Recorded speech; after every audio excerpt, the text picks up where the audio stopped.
Salut l'équipe, c'est Val, j'espère que vous allez bien, moi ça va tranquillement, on se retrouve pour une nouvelle vidéo. Voilà, j'ai passé mes vacances les gars, c'était cool et tout, mais on est de retour pour les affaires les gars. Et aujourd'hui nouvelle série, je sais pas si ça va être une série ou juste une vidéo comme ça va dépendre de vos retours.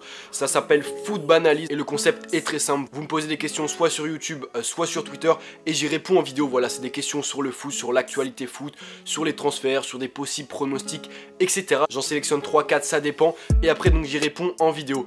Aujourd'hui j'en ai sélectionné 3, j'espère que vous allez apprécier. Dites-moi vraiment les gars si vous voulez d'autres épisodes ou pas, ou si vous trouvez ça voilà pas forcément cool. Dites-moi ça en commentaire que j'avise pour la prochaine fois si on a une autre. Bref, on commence tout de suite avec la première question posée par Game Warrior.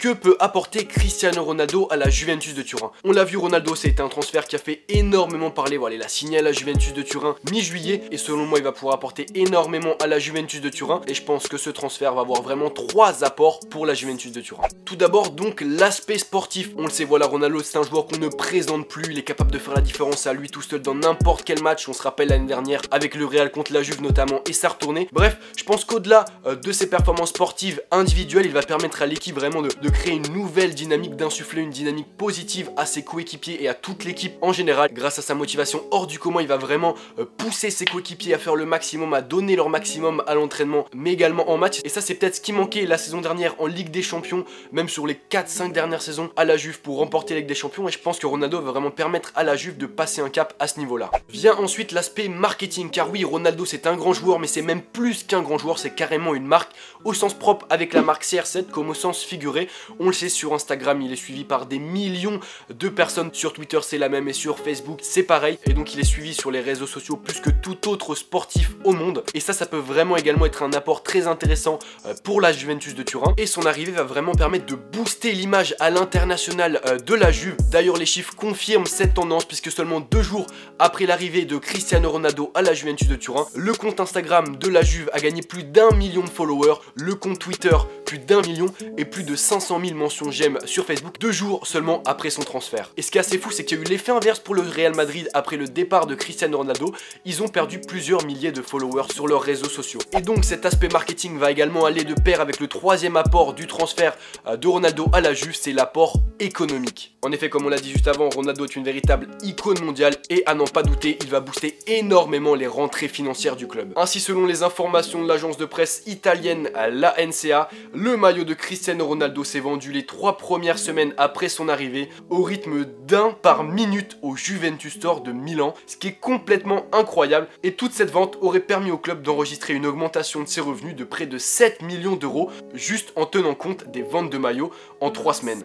Si on ajoute à cela les produits dérivés, l'arrivée de Ronaldo représente économiquement une hausse très importante des revenus pour la Juventus de Turin. D'autant plus que l'arrivée de Ronaldo a également permis à la Juventus de Turin et à l'action de la Juventus de Turin de voir son cours augmenter de près de 30% en seulement un mois. Voilà, il est arrivé et en un mois, l'action de la Juventus de Turin a augmenté de 30%, c'est complètement fou. Bref, vous l'avez compris, Cristiano Ronaldo va apporter énormément à la Juventus de Turin, et ce, bien plus que sportivement. On continue avec la 2e question posée par Elamin Youssef. Penses-tu que l'OM peut refaire une finale d'Europa League? Alors c'est pas précisé dans la question, mais voilà, je l'ai déduit. Je pense que la question est à propos de la saison prochaine. Voilà, est-ce que l'OM peut cette saison atteindre la finale de l'Europa League? Eh bien je vais en décevoir plus d'un, mais selon moi non, et ce pour plusieurs raisons que je vais expliquer maintenant. Alors certes, cette saison l'OM a une bonne équipe, peut-être meilleure que la saison dernière avec l'arrivée de Khaled Takar et sans véritable perte côté olympien, mais selon moi pour atteindre une finale de compétition continentale comme l'Europa League ou même comme la Ligue des Champions, il faut bien plus qu'une bonne équipe. Tout d'abord, selon moi, il faut de la chance dans le tirage au sort. Voilà, l'OM la saison dernière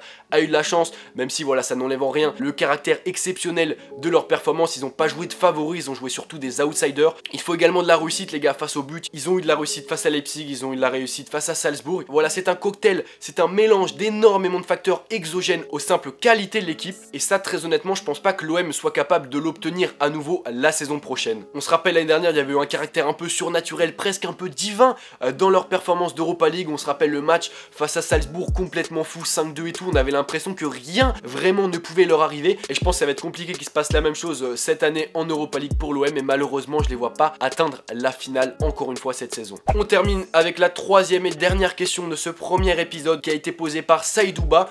Comment le Real Madrid va-t-il évoluer sans Ronaldo et Modric va-t-il partir, et qui pour le remplacer, sachant que Kovacic est également parti? Alors tout d'abord on va commencer avec le dossier Luka Modric. Pour le moment, selon les informations de Di Marzio, Modric veut partir à l'Inter et son agent ainsi que les interistes mettent la pression sur les dirigeants du Real. Cependant, ces derniers ne semblent pas vouloir le laisser partir pour le moment, même s'il se serait tout de même renseigné auprès de Tottenham pour Christian Eriksen. Pour le moment, l'issue du dossier Luka Modric et son possible transfert est plus qu'incertaine, mais je pense que vraiment que le Real ne le laissera pas partir tant qu'ils n'auront pas trouvé de remplaçant. Mais si je devais faire un 11 du Real Madrid version 2018-2019, d'ailleurs je fais peut-être une vidéo du 11 sur ça, une fois que le Luka Modric se sera terminé, se sera bouclé. Bref, le 11 que je ferais pour le moment, ça serait ça. On partirait sur un petit 4-3-3, Courtois au goal, défense centrale Ramos Varane, à droite Carvajal, à gauche Marcelo. Pour le moment donc en défense rien n'a été changé. Milieu défensif central Casemiro, juste devant au milieu central Kroos et Modric, ou peut-être à la place de Modric, donc Christian Eriksen si Modric venait à partir. À droite Gareth Bale, à gauche Isco et en attaque Karim Benzema. Je pense que malgré le départ de Cristiano Ronaldo, il y a une équipe très compétitive du côté du Real. Lopetegui est un très bon entraîneur, il y a également Vinicius Junior qui va pouvoir apporter offensivement et donc le Real pourrait évoluer comme ça selon moi. Faut vraiment pas les enterrer les gars cette saison, ils vont quand même être présents. Et donc voilà les gars, j'espère que vous avez apprécié ce premier épisode de Football Analyse. Si vous voulez un deuxième épisode, dites-moi ça en commentaire. Voilà, posez-moi peut-être d'autres questions pour le prochain épisode. N'hésitez pas à lâcher un like, ça fait toujours plaisir et c'est important pour le soutien les gars. C'était Val, on se retrouve très rapidement les gars pour une autre vidéo, ça sera sûrement une autre dépêche mercato très rapidement les gars. C'était Val, peace. Rien à foutre des codes 3-2-5, c'est mon pote dans le top, on shoot ton pote 3-2-5, on défonce les portes, c'est le cœur qui parle 3-2-5